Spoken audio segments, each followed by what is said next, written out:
long-acting MX Sweet Coffee. Each box has 10 sachets of low-acid and sugar-free coffee. You can have it hot or cold. Bring it with you anytime, anywhere. Shop at Lazada, Shopee, and in leading drugstores nationwide.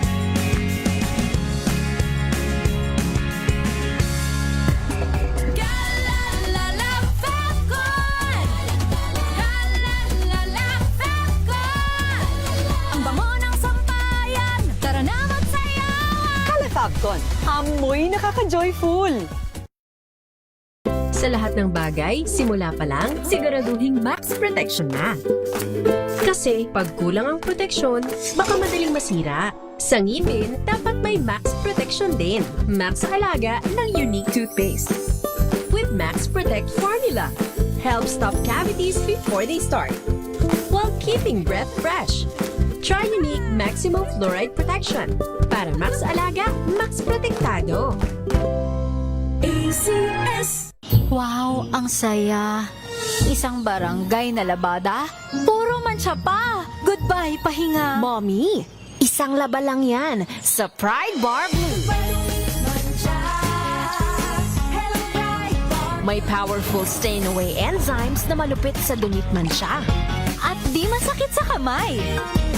Isang laba lang yan. Hello, pahinga. Hello, Pride Bar Blue. ACS. May nagbago. May arte. May budget. Akala nyo lang yon. So solid. White Rose Papaya. Wow, White Rose.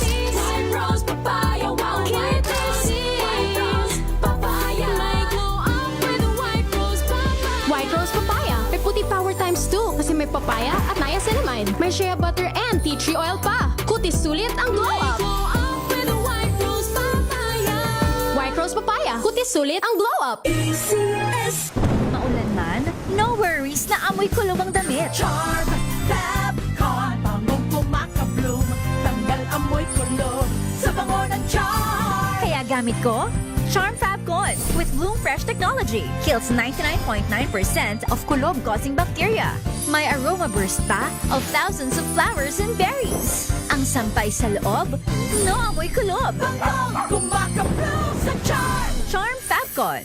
ACS. Tinesting, sinuri, siniyasan. Ang resulta, super effective ang Shield sa pagpatay ng bakterya at virus. Shield Antibacterial Soap. Believe ang mga eksperto sa Philippine Nurses Association. At si Mami, Tiwala ako sa Shield. Shield Antibacterial Soap. Napatunayang mabisa. Ang mga nurse, tiwala. ACS.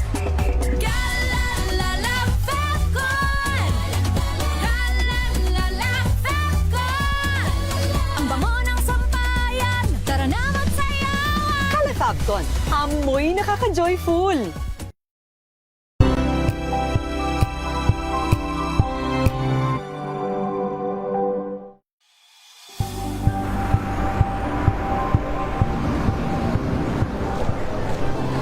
Ating mga eksperto dito lang sa Expert Opinion.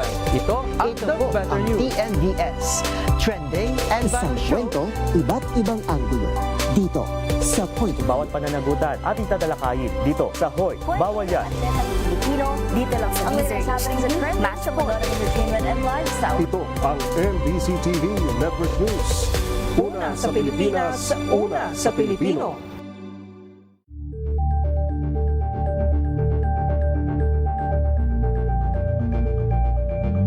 Curious ka ba sa maraming bagay? Kami na ang bahala dyan. Aalamin, tutuklasin at bibigyang linaw namin ang mga katanungang bumabagabag sa inyong isipan. Sa programa kung saan ang bawat sagot ay galing lamang sa mga eksperto. Ang Expert's Opinion, tuwing linggo alas 3 ng hapon, dito lang sa DZRH TV.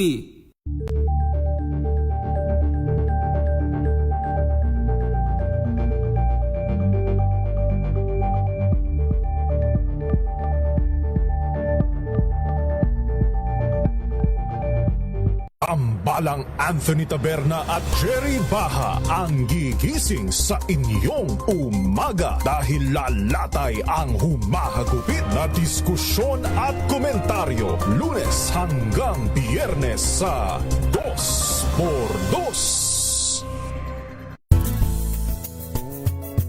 Number 1 na naman ang inyong DZRH.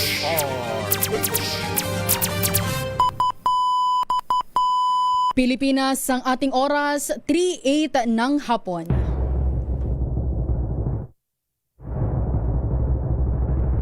And the Golden Dove for Best Public Service Program Host goes to May Binohan, DZRH. Ito na ang 28th KBP Golden Dove Awardee Best Public Service Program Host, ang Wonder Woman ng Public Service, si May Binauhan. Sa pagtulong, DZRH yan. Sa paglilingkod, DZRH yan. Sa pag-alalay, DZRH yan. Nasa dugo na, nasa pagkatao na ang serbisyo sa bawat Pilipino. Ito ang pangakong hindi na magbabago sa pagtakbo ng panahon. DZRH Public Service Hour. Kasama ang Wonder Woman ng DZRH, si May Binauhan sa DZRH Radio, DZRH TV at DZRH Online. Pagtutulungang walang patid sa DZRH Public Service Hour. Sa pagtulong, sa paglilingkod, sa pag-alalay, kasama si May Binauhan sa DZRH Public Service Hour.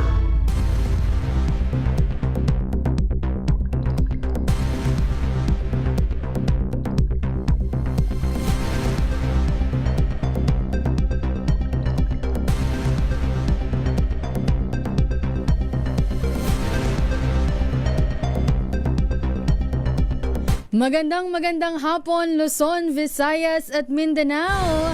Magandang hapon Pilipinas. Sa pangalan pa rin po ng ating Wonder Woman Miss May Binauhan, samahan niyo po ako hanggang alas 4 ng hapon dito po sa DZRH Public Service Hour. Ito po si Wina Pearl Hesoro. Busy pa rin po ang ating Wonder Woman. Kung kaninang umaga po sila ay nasa Olongapo City, ngayong hapon naman po andun sila sa Balanga, Bataan para pa rin po sa nagpapatuloy na libreng sakay hatid po ng Aboitiz Power. Maya-maya po makakausap po natin si Miss May Binauhan ng ating Wonder Woman. Makakakwentuhan po natin siya. Kakamustahin natin kung ilang mga tao na ba ang natulungan ng ating libreng sakay.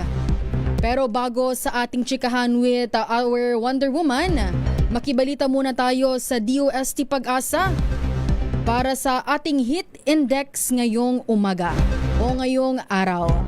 Live po sa DOST Pag-asa si Sir Benny Estareja. Magandang hapon po, Sir Benny.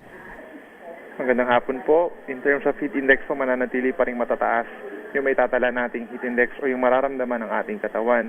Yung highest natin for today is 42 degrees. Ito po ay sa may Cavite City, siyang nasa danger level na po, no? Tapos karamihan ng mga lugar nasa 33 to 41 degrees Celsius ang heat index, which means nasa extreme caution level naman. In fact, dito sa Metro Manila, ang ating maximum heat index nasa 37 to 39 degrees. So mataas pa rin po ito.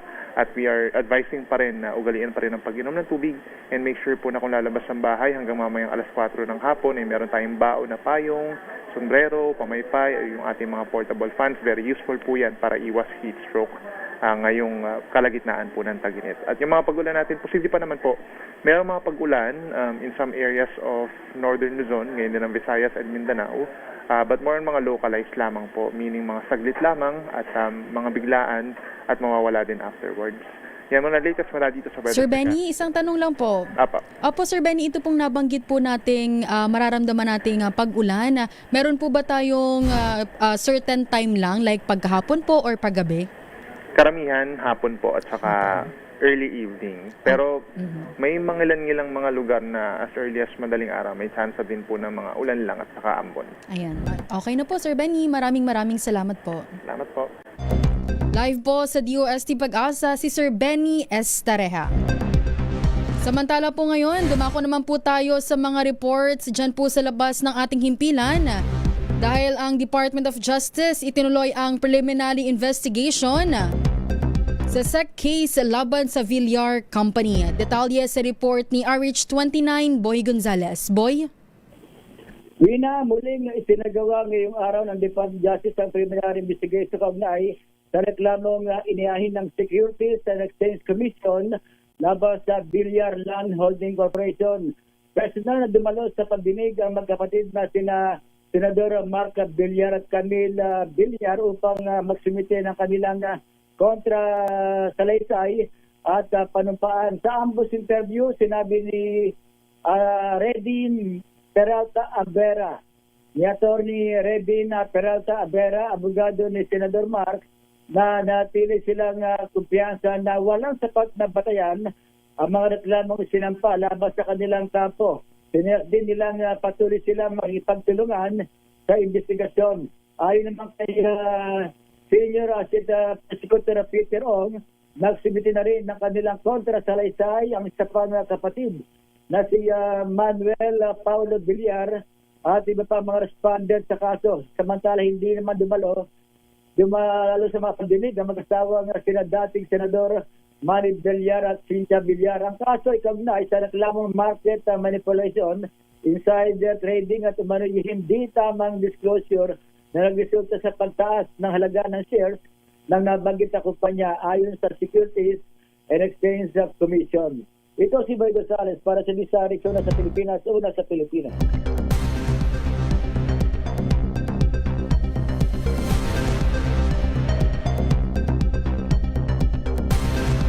Maraming salamat, Boy Gonzales. Samantala, sa iba po nating mga balita, good news po para sa ating mga motorista. Dahil po bukas, magpapatupad po ng rollback ang mga kumpanya ng langis ngayon po itong linggo. Base po sa anunsyo ni Pangulong Ferdinand Marcos Jr., bababa ng 24 pesos and 94 centavos ang kada litro ng diesel, habang 3 pesos and 41 centavos naman sa gasolina. May bawas presyo rin po na 2 pesos. Ito po sa kada litro ng kerosene. Pinatitiyak naman ng Department of Energy na walang magiging delay sa ipatutupad na rollback bukas, April 21, 2026. Sa ating pong pagbabalik, tayo na po ay makikibalita dyan sa Balanga Bataan kung saan nandun ang ating Wonder Woman si Miss May Binauhan. Sila po nagpapatuloy po ito ng libreng sakay hatid po ng Aboitiz Power dyan po sa Bataan Terminal Complex. Ang ating pong oras, 3:15 ng hapon. Ang oras na yan ay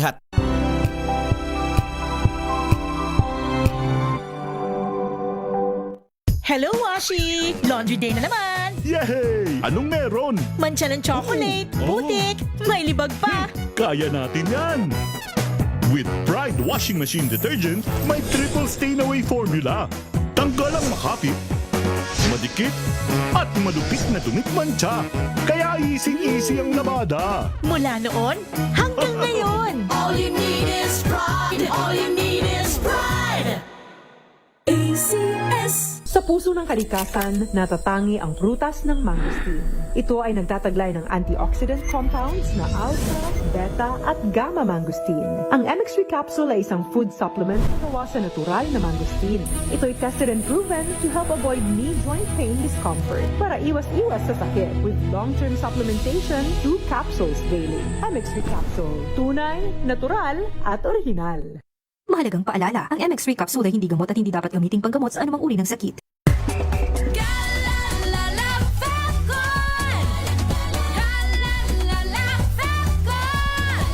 Ang bango ng sampayan, tara na magsayawan! Calefacton, amoy nakaka-joyful! Sinisiguro kong tama ang aking choices. Tamang pagkain, lifestyle at ang partner ko, MX3 Capsule. Gawa ito sa ISO at GMP certified na planta. Tested and proven na may alpha, beta at gamma mangosteen. Helps avoid knee joint pain discomfort. Iwas-iwas sa sakit. Kailangan lang na long-term ang pag-inom. 2 capsules araw-araw. MX3, dito ako believe. Mahalagang paalala, ang MX3 capsule ay hindi gamot at hindi dapat gamiting panggamot sa anumang uri ng sakit.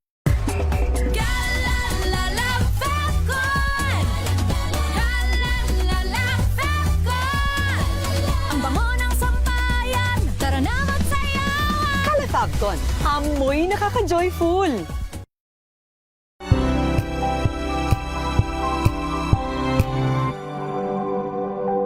Wow, ang saya. Isang barangay na labada, puro mancha pa. Goodbye, pahinga. Mommy, isang laba lang yan sa Pride Bar Blue. May powerful stain-away enzymes na malupit sa dungit mancha. At di masakit sa kamay. Isang laba lang yan. Hello, pahinga. Hello, Pride Bar Blue. ACS.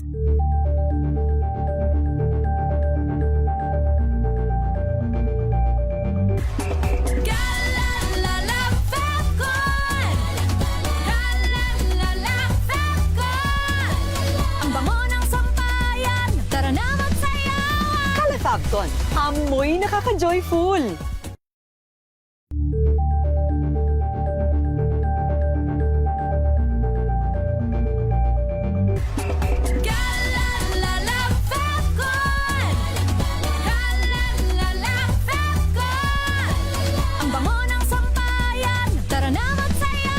Calefabcon, amoy nakaka-joyful.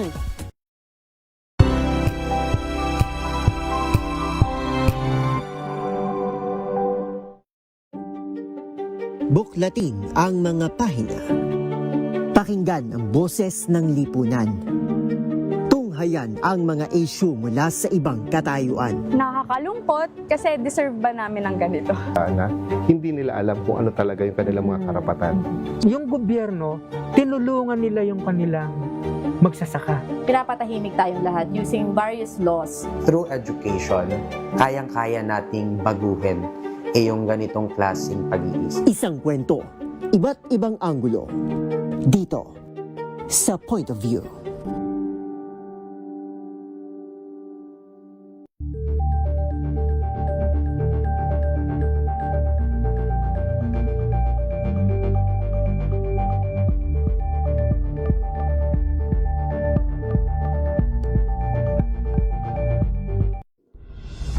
Tuloy-tuloy ang pagtulong, tuloy-tuloy ang pagseserbisyo at tuloy-tuloy ang balitaan kasama si May Binauhan sa Operation Tulong mula Lunes hanggang Biyernes.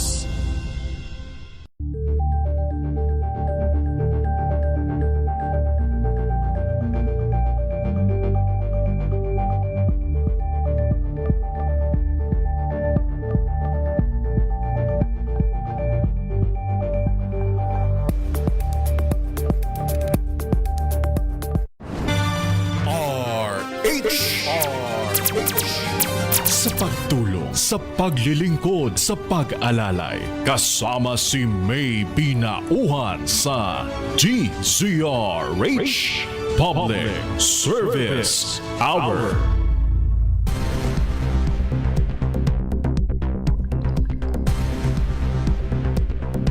Alas 3:21 na po ng hapon, tanggap pa rin tayo ng reports dahil police instructor inireklamo ng sexual harassment ng trainee at isinailalim na sa restrictive custody. Detalye sa report ni RH52 Edniel Parosa. Edniel?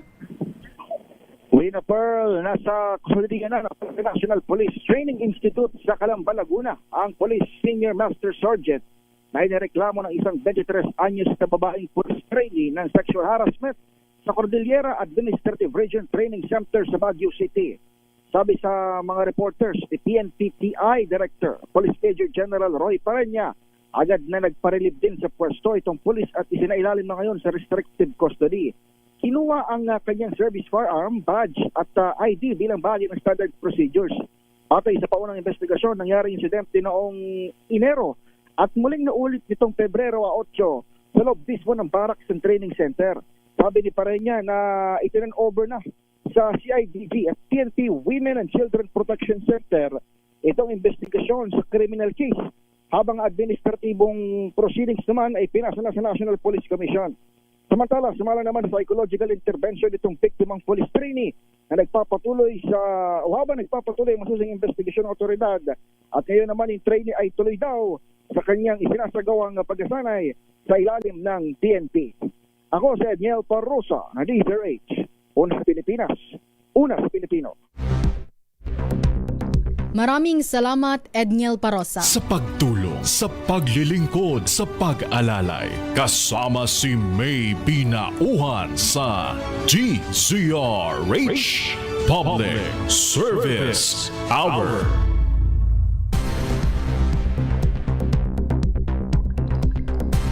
Sa punto pong ito, tayo na po'y makibalita dyan sa Balanga, Bataan, kung saan nandoon ang ating DZRH team, Operation Tulong. Dahil po ay nagpapatuloy pa rin ang libreng sakay hatid po ng Aboitiz Power sa Balanga o sa Bataan na Terminal Complex. Live na live po dyan via Zoom ang ating Wonder Woman, Miss May Binauhan. Miss May, magandang hapon. Yes, Ipiwina, magandang mainit na hapon. Sobrang init, Ipiwina, yung ating arangkada ng ating panghapon, na libreng sakay ngayong araw na ito ng Lunes. At mula sa Olongapo City, nandito na tayo sa Balanga City, sa lalawigan ng Bataan. At yung mga isinasakay natin ngayon ng libreng sakay ay mga kababayan natin na galing dito sa Balanga City papunta ng Urani, bayan ng Urani, Bataan. So yung ating libreng sakay hatid ng Aboitiz Power at of course sa pamagitan ng DZRH Operation Tulong ay itong mga pasahero na talaga namang Ipiwina, init na init kami. Grabing sikat ng araw sa mga sandaling ito dahil talagang alas 3 ng hapon nagsimula na tayo dito sa may ang ating area ngayon ay ang Bay 22 and Bay 23 dito sa Bataan Terminal Complex sa Balanga City. So umaalis yung ating mga jeep na nakadalawang jeep na tayo ng tigda 22 pasahero, Ipiwina. Ganun kahaba yung jeep na sinasakyan nitong ating mga kababayan na pauwi ng Orani. So dito sa Bay 22 and Bay 23 area kung saan nandito yung ating mga pasahero, yung ating team naman ay abala. Meron tayong team na nagbibigay ng games. Ayan, at meron naman tayong team na nagbibigay ng malamig na tubig, Ipiwina. At meron din tayong team na nagbibigay din ng handog naman ng DZRH, yung ating mga libreng payong, di ba? Meron na silang payong, meron pa silang t-shirt. Lalong-lalo na yung ating mga tsuper. So itong libreng sakay na ito ay mabilis na tulong ng ating partner ang Aboitiz Power. Unang-una doon sa mga tsuper, tulong na rin suporta sa pinagdadaanang hirap ng buhay kaugnay ng mataas na presyo ng gasolina at syempre sa ating mga mananakay, mga mananakay dito sa lalawigan ng Bataan. So ongoing ngayon ay nasa pangatlo na tayo na jeep na ang pasahero ay tawag nito, dinidirect ng ating team papunta dito sa Bay 20, actually nasa Bay 21 na sila this time, Bay 21, 22, 23 anytime. Kapag kapuno na yung jeep ay umaalis na dito sa Bay area at mabilis na nagbibiyahe. So mabilis lang yung ating pagtugon sa libreng sakay ng Aboitiz Power at hindi tayo pwede magtagal. Siyempre ang lahat Ipiwina ay naghahabol ng oras. Miss May, So, tanong ko lang po ulit, ano po bang ruta nitong Bay 20 or 22 po na mga jeepney drivers natin? Oo, ang ruta nito ay from Balanga City, Orani via Abukay. Ayan, so papuntang Orani yung ating mga kababayan dito sa area na ito ng libreng sakay na ating of course i-coordinate sa Bataan Terminal Complex dito sa Balanga City. Ang haba ng jeep dito, ipiwi na. Kaya nga isipin mo Miss May, 22 ang sakay niya. 22. Oo, 22 yung sakay. 11, tapos yung harap hindi na, parang merong kasamang parang taga-singil ng pamasahe yung mga yung mga driver kumbaga Miss May, 24 silang lahat kasama yung driver tapos yung katabi ng driver. Yes. So meron namang driver nagpupuno talaga, pero iba pag merong may mga konduktora sila. Ayan, yun ang naroroon sa harapan at hindi na binibilang yun. So nagbabayad tayo 22 passengers. So ngayon ay nasa pang-apat na tayong jeep. Hindi lang natin mapakita live. Sandali lang. Ito Miss May, nakikita natin sa via Zoom. Opo, meron po via Zoom. Nakikita po natin ngayon. Ayan, okay, sige. Nandito ako kasi yung aking signal diyan sa sa area ay hindi ko marinig. Maingay. Yung ating yung ating tawag nito, yung ating panghikayat. Ipini-play diyan ng ating team operation tulong yung tara na, 'di ba? Kanina narinig mo ipiwi na. Kaninang umaga Miss May, oo. Sumakay na. Hindi niyo na po problemahin. Kahit wala kayong barya, di ba? Libre na. Ayun. So, yun yung ating tawag ito hikayat sa ating actually hindi na natin kailangang hikayatin. Kasi kusa na Miss May silang lumalapit. Kusa nang lumalapit. Oo, tuloy-tuloy yung dating ng mga pasahero. Dahil ito yung oras nasabi nila going to 4 o'clock ay marami ng pasahero. Actually, may mga pagkakataon na hindi sila nagpupuno ipiwi na dahil along the way ay nagsasakay pa sila ng mga pasahero. So, yun ang ating ngayon sinasagawang libreng sakay Miss sa May, kainitan ng araw. Yes, go ahead, Ipiwinan. Tanong ko lang ulit yung kaninang umaga natin sa Zambales. Kamusta yun, Miss May? Nakailan po ba tayong natulungan na pasahero? Actually, tayo doon, naka 74. 74 passengers. Oo, mula sa 5 jeep na sunod-sunod. Mabilis yun, medyo hindi pa mainit yun dahil papasikat pa lang yung araw nung ginawa natin yun. Ganun pala kaaga din yung ating mga mananakay na dumarating at pumapasok sa kanilang mga pinagtatrabahuhan diyan sa Olongapo City. Considering ipiwi na yung area natin sa may ulo ng Apo, diyan sa may rotonda yung area na yan, ay come and go yung mga yung ating mga kababayan na sumasakay.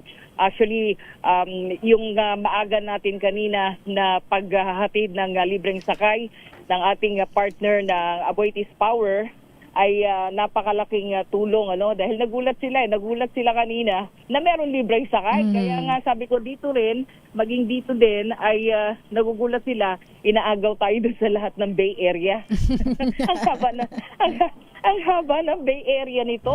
Nakikita ko pa lang, I think 24 Bay Areas dito sa side na to. Pero sa kabilang side ay yung mga mga minibuses ang nakikita natin dito.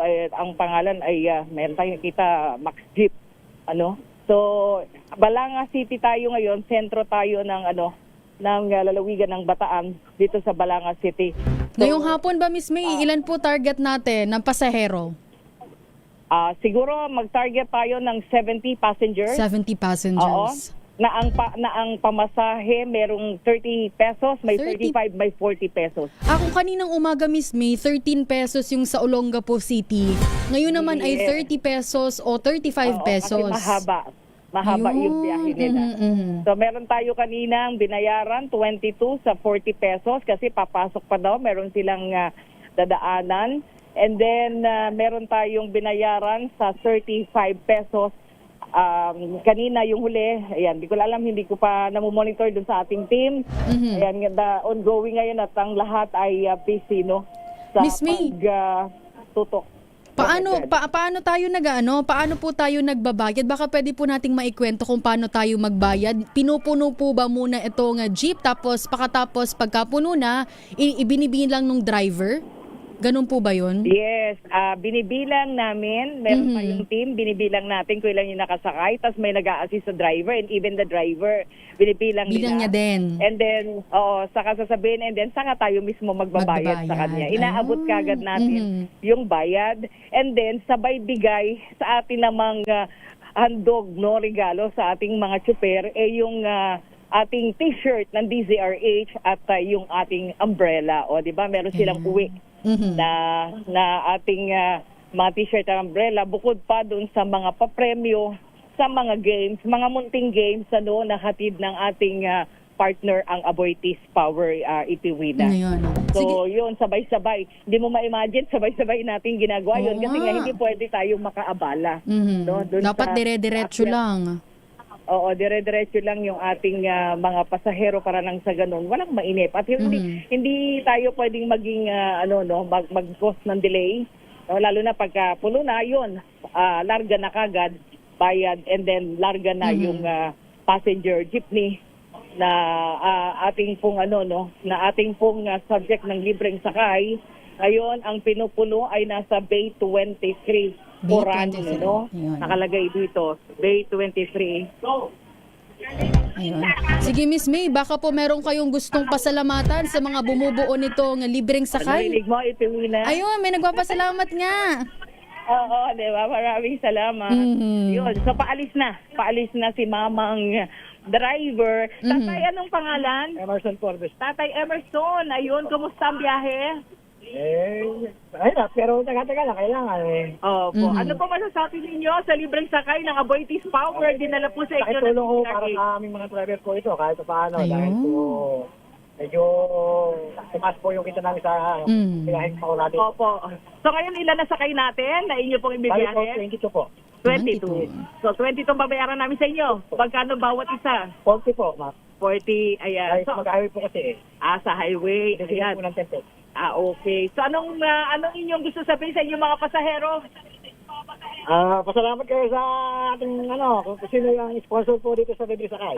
Sa Aboitiz Power. Aboitiz Power po. Salamat po. Ayan, okay. Sige po, ingat po sa biyahe. Ayan, okay. Tayo ay, ayan, nahuli na ako ni Ayan, nakikita na kita, Miss May. Ayan. Binanggit ni Kuyang driver na 40 pesos ang babayaran sa kanya. Aba, makakakuha si Kuya ng 880 pesos ngayon. Yes, katulad ng isa ka din kanina, nag 40 pesos din. That's 880 pesos na itiwi na. Ayun. So, tagakpakpawis, nakita? Tagakpakpawis. Sige, Miss May, baka po may gusto kayong pasalamatan sa bumubuo po nitong libreng sakay natin. Siyempre, unang-una, Itiwina, maraming salamat sa ating ever generous partner, ang Aboitiz Power, na talaga namang nagsimula tayo kanina, itong ating day 1, I think meron pa tayong mga lugar na pupuntahan. Kaya maraming salamat po, Aboitiz Power, at siyempre yung ating team dito, hindi tayo nag-iisa, nandito si Danny Kubilang at si Marivic, yung ating couple. Kanina couple din ng Operation Tulong Sambales, yung sumama sa atin, si Jesus at saka si Mary Grace Rule. Ngayon naman, Danny Kumilang and Marivic Kumilang, tayo nagpapasalamat dahil sila yung ating mga ground troops dito, na talagang nag-coordinate ng ating libreng sakay ngayong araw. At siyempre, yung ating team operation tulong, maraming salamat. Pasalamatan ko na rin naman sila, Of course, ang ating staff, si Aiza Gabriel, at si Nakamulong Resede, Orlit Dizon, si Miko Derilon, at of course, ang ating mga practicumer from University of Bicol, Joyce Batangas. Bicol University, yan. Borabon.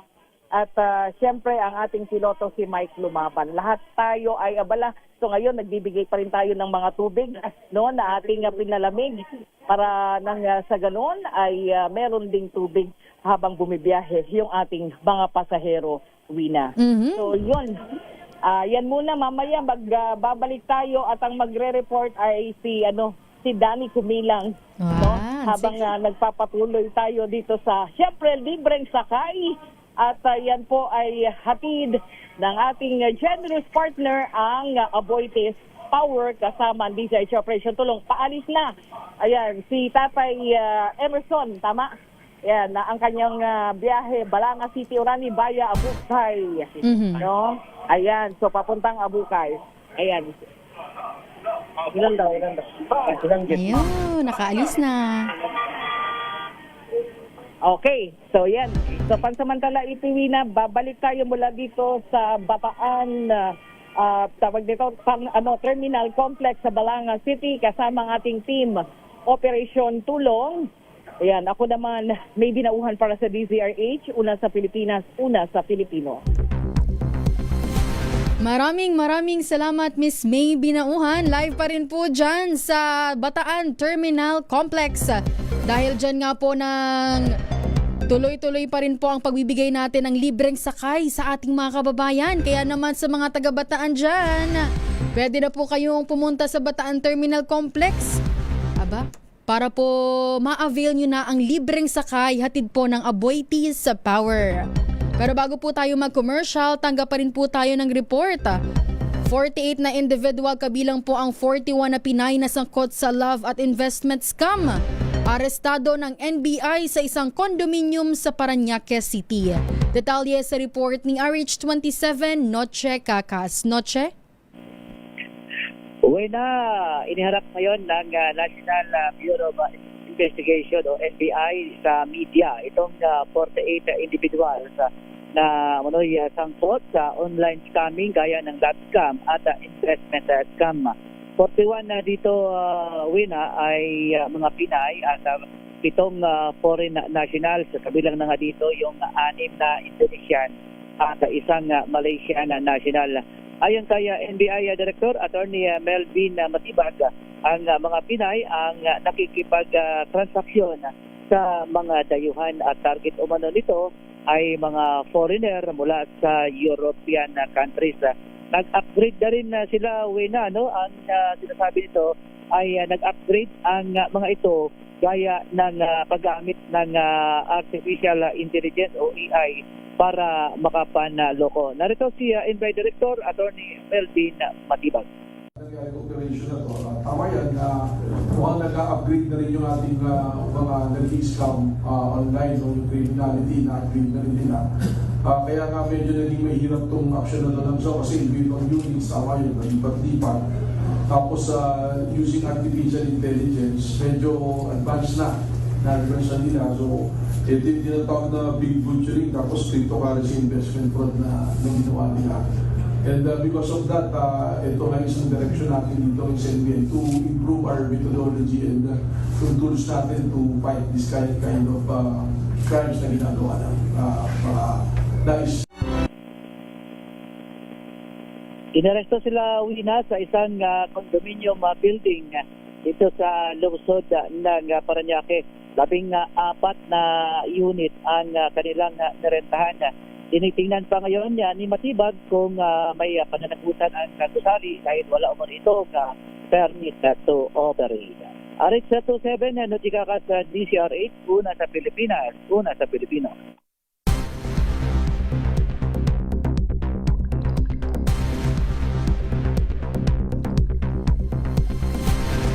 Maraming salamat RH27, Noche Cacas.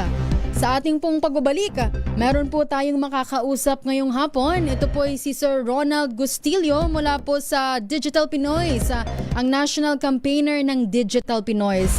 Pag-uusapan po natin kung paano ba dapat maging sistematiko. Ito pong pamamahagi po ng mga ayuda sa mga TNVS drivers dahil po kahapon lamang meron pong nasawi habang magkiklaim po ng kanyang ayuda. Mamaya po pag-uusapan po natin yan ng ating pong oras, 3:41 ng hapon.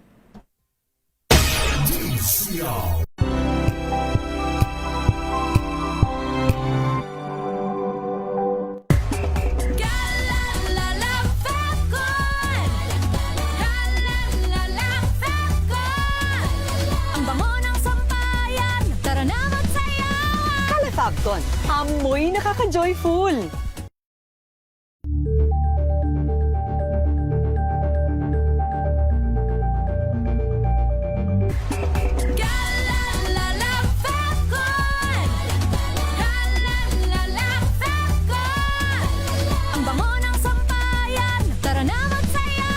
Kalefacton, amoy nakaka-joyful.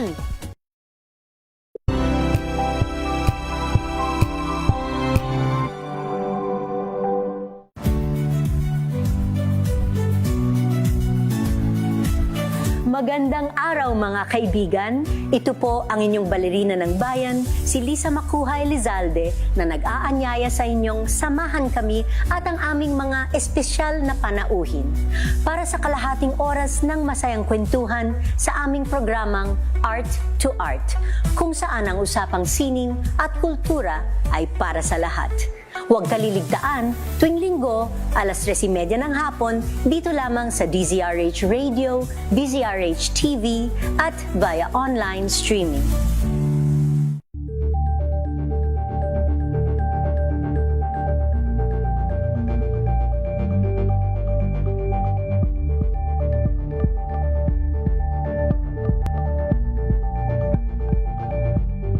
Alamin ang mga maiinit na isyung pambayan, mga balitang kailangan mong malaman, usapin sa pamahalaan, politika, ekonomiya at kabuhayan. Ito ang mga dapat mong malaman, pakialaman at pag-uusapan dahil kayo ang tinig ng mamamayan dito sa Damdaming Bayan.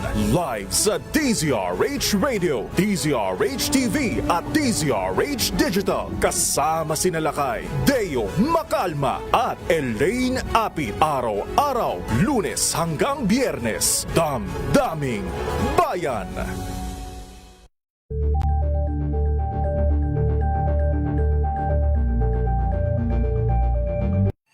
Mga balitang gigising sa inyong umaga. Mga balitang kailangan mong malaman. Mapapakinggan sa ACS Balita sa 2x2.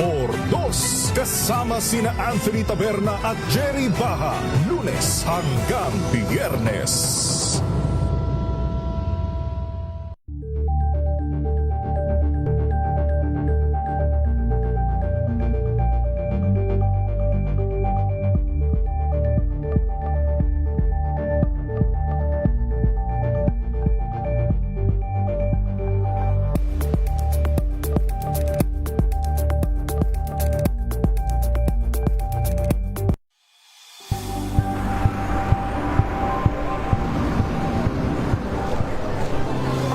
Mga eksperto dito lang sa Expert Opinion.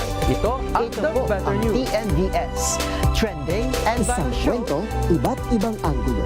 Dito sa Point. Bawat pananagutan ating tatalakayin dito sa Hoy. Bawal yan. Pilipino, dito lang sa DZRH, massive entertainment and lifestyle. Ito ang MBC TV Network News. Una sa Pilipinas, una sa Pilipino.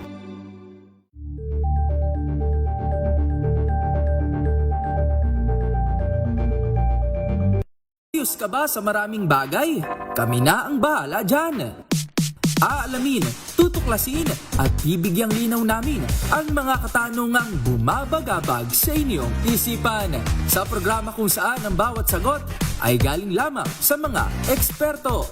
Ang Expert's Opinion, tuwing linggo alas 3 ng hapon, dito lang sa DZRH TV.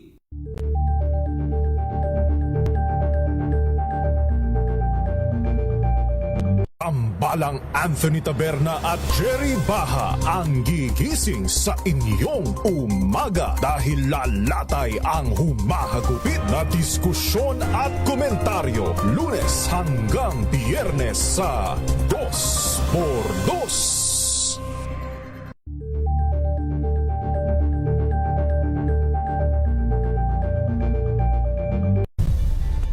Nagsimula sa pangarap hanggang sa maabot ang tagumpay. Iba't ibang kwento, iba't ibang mukha ng atletang Pilipino. Mas pinatindi, mas pinalakas, at mas pinaaksyon sa Match Point tuwing Sabado, 12:30 ng tanghali sa DZRH TV.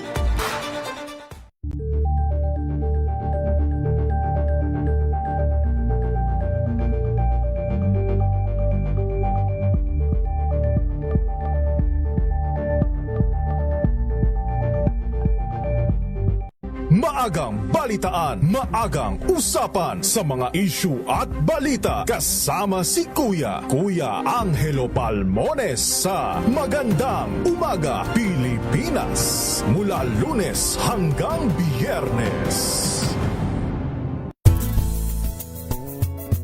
Number 1 na naman ang inyong DZRH sa latest survey ng Kantar Media na inilabas nitong January 2026. Hindi lang sa Metro Manila, kundi pati rin sa Mega Manila. Patunay na DZRH lang ang inyong tunay at totoong pinagkakatiwalaan.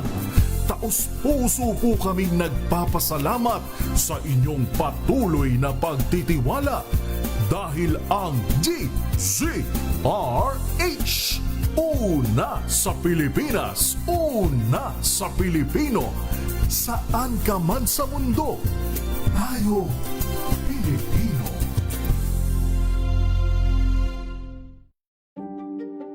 Buklatin ang mga pahina. Pakinggan ang boses ng lipunan. Tunghayan ang mga issue mula sa ibang katayuan. Nakakalungkot kasi deserve ba namin ng ganito? Na hindi nila alam kung ano talaga yung kanilang mga karapatan. Yung gobyerno, tinulungan nila yung kanilang magsasaka. Pinapatahimik tayong lahat using various laws. Through education, kayang-kaya nating baguhin yung ganitong klaseng pag-iisip. Isang kwento, iba't ibang anggulo. Dito, sa Point of View.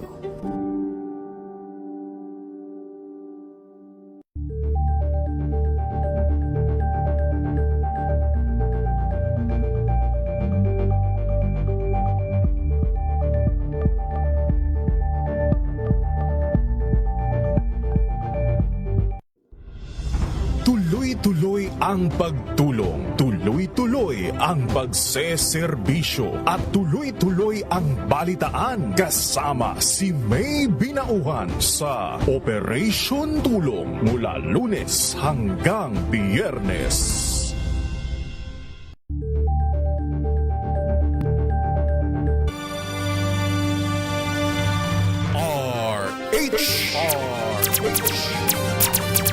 Sa pagtulong, sa paglilingkod, sa pag-alalay, kasama si May Binauhan sa DZRH Public Service Hour.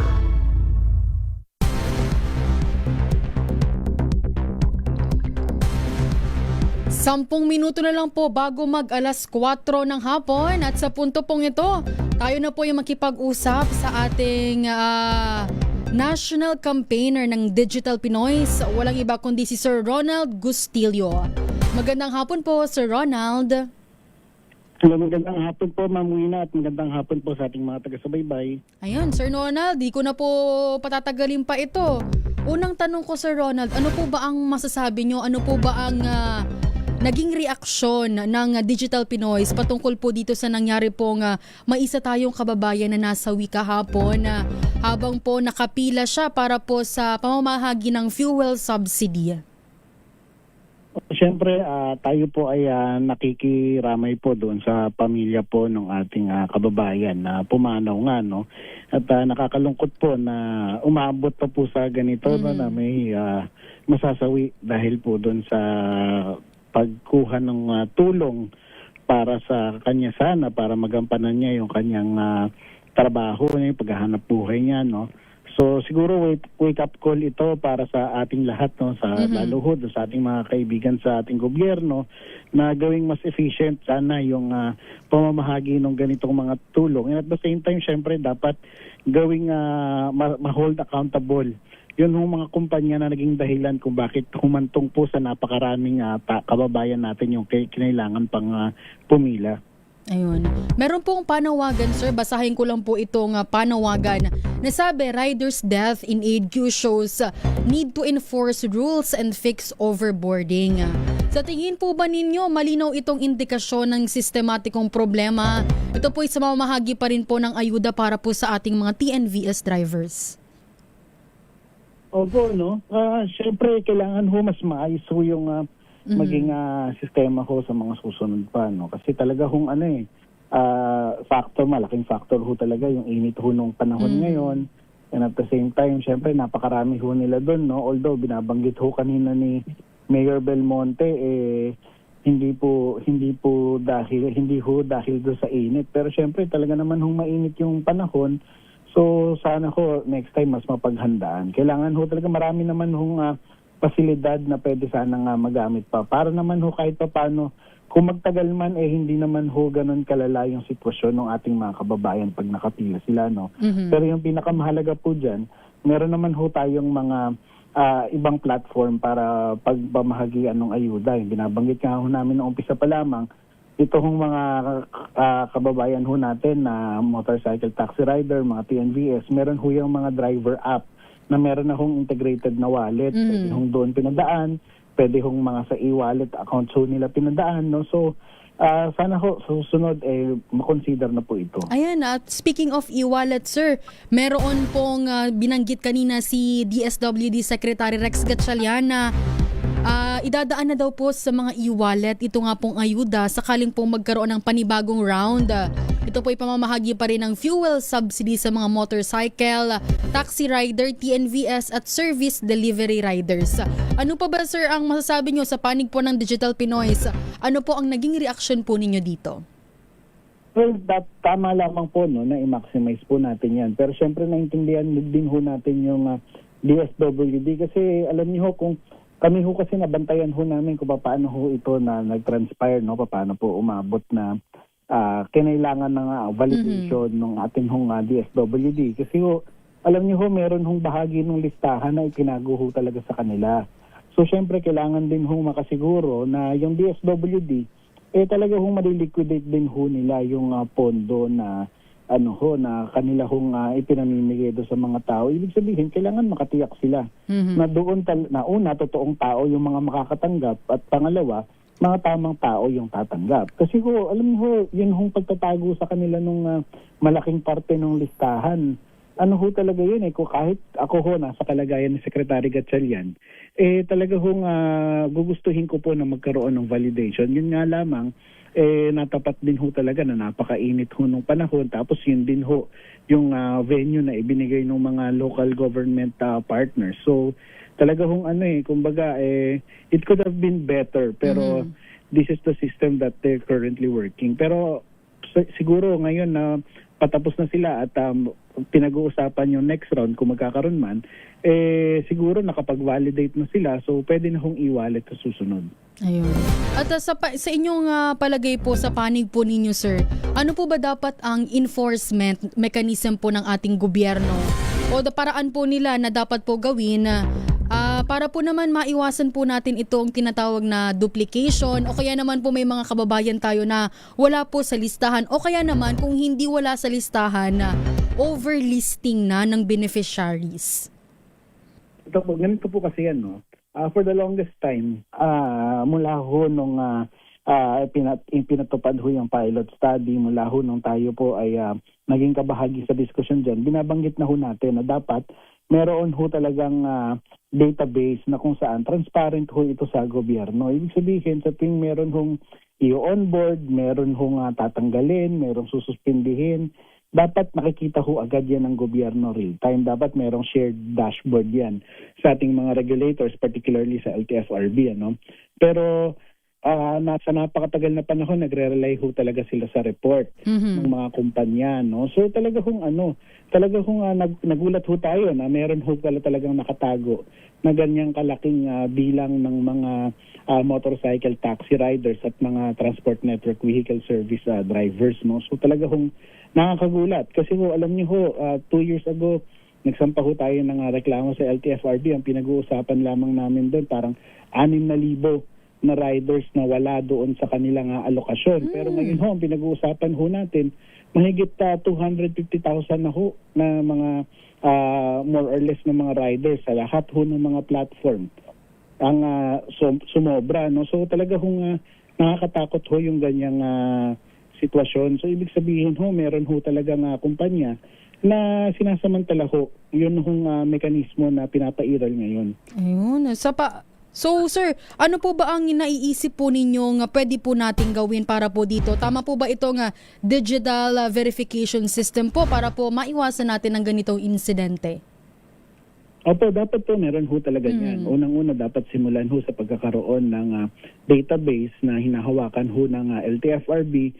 Meron ho silang dashboard dapat na konektado doon sa mga motorcycle taxi platforms, dun sa mga transport network companies. Nang sa ganun ho, yun nga ho, meron hong activity, meron hong ipapasok na bagong rider, may tatanggalin na rider dahil meron siyang violation, merong sususpindihin. Dapat ho real-time hong nangyayari yan. At real-time din dapat na nire-report kung gaano karami ba talaga yung actual. Hindi ho dapat ginadaya yan. Kasi ito ho yung nangyari.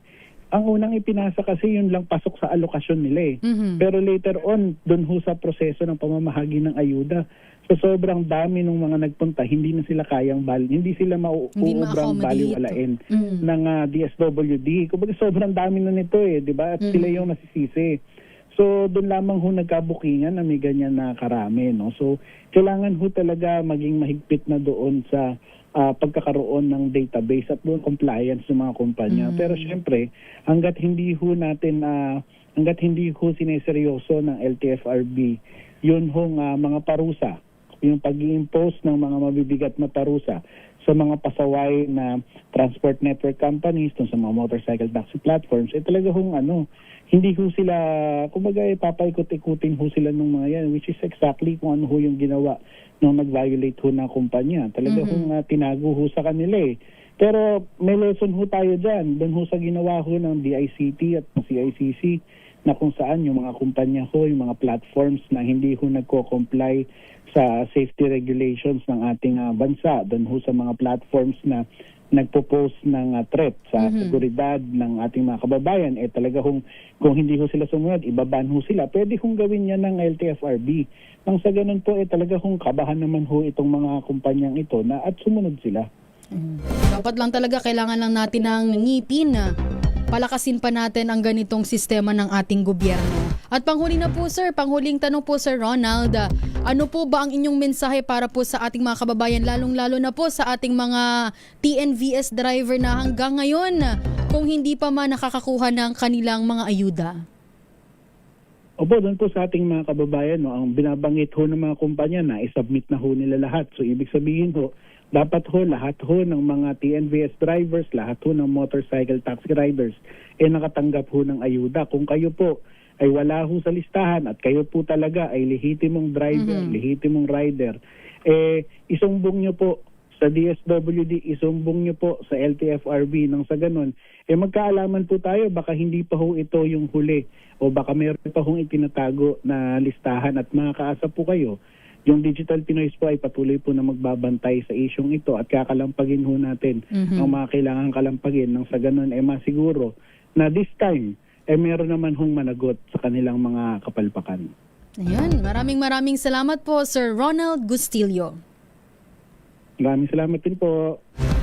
Sa pagtulong, sa paglilingkod, sa pag-alalay, kasama si May Pinauhan sa DZRH Public Service Hour. Ang nakausap po natin si Sir Ronald Gustilio, ang national campaigner ng Digital Pinoy. At sa pamamagitan po niyan, dito na po nagtatapos ang ating isang oras na paghahatid ng tulong at serbisyo sa ating mga kababayan.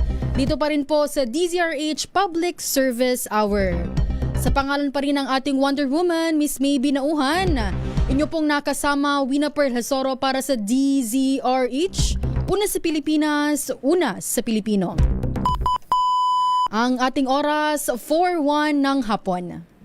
This time check is brought to you by Tanggaling-galing mo Smart dishwashing paste ko Pritong ulam na masebo Plato ng kaldero Tanggaling for everyday. Ganyan, pag smart ang dishwashing paste, may double tanggaling formula. Tanggal ang sebo, tanggal ang bakterya. Pahit para walang bahid, linis fantastic sa beda lang plastic, number one ko to. Tanggaling-galing mo, smart dishwashing paste. ACS. Sa lahat ng bagay, simula pa lang, siguraduhing max protection na. Kasi pag kulang ang proteksyon, baka madaling masira. Sa ngipin, dapat may max protection din. Max sa alaga ng Unique Toothpaste. With Max Protect Formula, helps stop cavities before they start, while keeping breath fresh. Try Unique Maximum Fluoride Protection. Para max alaga, max protektado. ACS. Wow, ang saya. Isang barangay na labada, puro mancha pa. Goodbye, pahinga. Mommy, isang laba lang yan sa Pride Bar Blue. May powerful stain-away enzymes na malupit sa dunit mancha. At di masakit sa kamay. Isang laba lang yan. Hello, pahinga.